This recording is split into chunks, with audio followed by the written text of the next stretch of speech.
কবি জীবনানন্দ দাশের লেখা কবিতা বনলতা সেন। হাজার বছর ধরে আমি পথ হাঁটিতেছি পৃথিবীর পথে, সিংহল সমুদ্র থেকে নিশীথের অন্ধকারে মালয় সাগরে।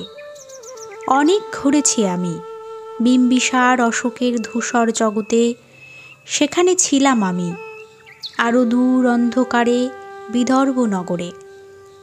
আমি ক্লান্ত প্রাণ এক, চারিদিকে জীবনের সমুদ্র সফেন। আমার এই দুদণ্ড শান্তি দিয়েছিল নাটোরের বনলতা সেন।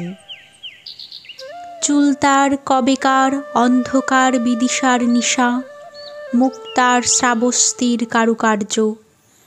অতিদূর সমুদ্রের পর হাল ভেঙে যে নাবিক হারাইছে দিশা, সবুজ ঘাসের দেশ যখন সে চোখে দেখে দারচিনি দ্বীপের ভিতর, তেমনি দেখেছি তারে অন্ধকারে। বলেছে সে, এতদিন কোথায় ছিলেন? পাখির নীড়ের মতো চোখ তুলে নাটোরের বনলতা সেন। সমস্ত দিনের শেষে শিশিরের শব্দের মতো সন্ধ্যা আসে, ডানার রৌদ্রের গন্ধ মুছে ফেলে চিল। পৃথিবীর সব রং নিভে গেলে পাণ্ডুলিপি করে আয়োজন, তখন গল্পের তরে জোনাকির রঙে ঝিলমিল। সব পাখি ঘরে আসে, সব নদী ফুরায়ে জীবনের সব লেনদেন। থাকে শুধু অন্ধকার, মুখোমুখি বসিবার বনলতা সেন।